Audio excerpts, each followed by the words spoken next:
Iran अंगारे बरसा रहा है, डोनाल्ड ट्रंप बयान पर बयान दे रहे हैं। ईरान बारूद बरसा रहा है, Donald Trump social media platform truth social पर स्टेटमेंट्स जारी कर रहे हैं।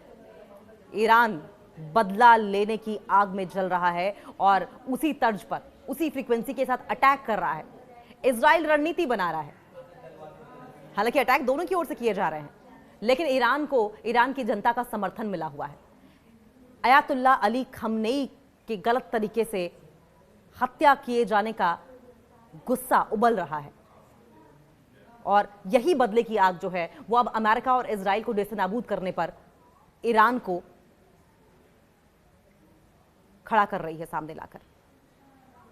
ऐसे में तमाम देश ऐसे हैं जो ईरान के फेवर में हैं और कुछ ऐसे भी हैं जो डरे छुपे तरीके से अमेरिका के साथ हैं लेकिन नहीं भी है।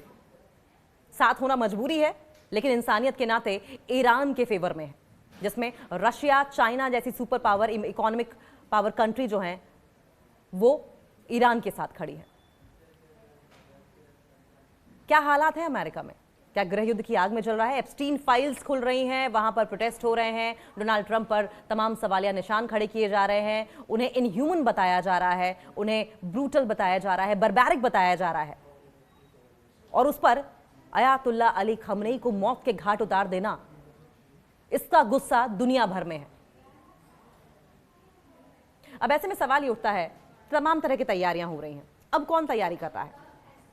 हम तैयारी के लिए तैयार हैं। ईरान में जमीनी हमले करने के लिए क्या कुर्द भी जंग में उतरेंगे या फिर ये इजराइल का प्रोपेगेंडा है? अमेरिका और इजराइल की हवा से जमीन पर जंग जारी है और इस बीच ईरान में निशाना लगाकर हमले किए जा रहे हैं।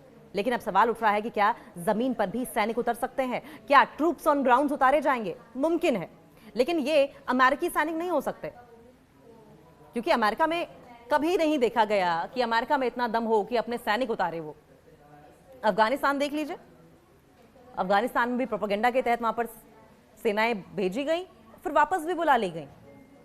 रशिया यूक्रेन देख लीजिए, यूक्रेन को फ्यूलिंग की, पीछे से हथियार मुहैया कराए, कुछ समय तक फंडिंग की और उसके बाद पीछे हाथ खींच लिया। बाकी कंट्रीज की अगर बात कर लें तो सत्ता के सिंहासन को कमजोर करने के लिए तमाम तरह के पैतरे अपनाए गए, लेकिन अमेरिका की सेना नहीं उतरी। और अब की बार भी अमेरिका की सेना नहीं उतरेगी। अब की बार भी दूसरी कंट्रीज के जो युवा हैं उन्हें अमेरिका इस्तेमाल करेगा ईरान के खिलाफ। अपने सैनिकों को बचाकर रखेगा, ट्रूप्स ऑन ग्राउंड्स नहीं उतारेगा, बूट्स ऑन ग्राउंड्स नहीं उतारेगा, दूसरों के कंधे पर रखकर हथियार चलाएगा।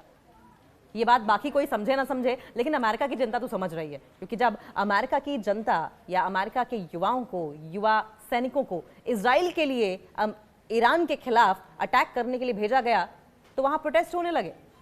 लोग नाराज हो गए कि हम इजराइल के लिए क्यों अपने बेटों को भेजेंगे। वहीं उत्तरी इराक की अगर बात की जाए तो निर्वासन में रह रहे ईरानी कुर्द विपक्षी समूहों ने जानकारी दी कि उनके पास सीमा पार करने की योजनाएं हैं। ये योजनाएं दशकों पुरानी हैं, लेकिन वे इस बात को साफ नकारते हैं कि उनके लड़ाके पहले ही सीमा पार कर चुके हैं।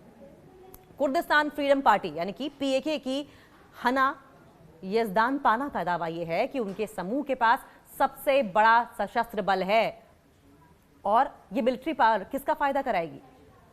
वो कहते हैं हम पिछले 47 साल से इस्लामिक रिपब्लिकन के दौर से ही इसके लिए तैयारी कर रहे हैं, लेकिन वो जोर देकर ये भी कहते हैं कि एक भी पेशमर्गा ने अभी तक कदम नहीं बढ़ाया है।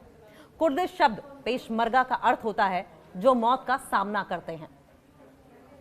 यजदान पाना ने जानकारी दी कि 6 विपक्षी समूह हैं जिन्होंने हाल ही में एक गठबंधन किया है।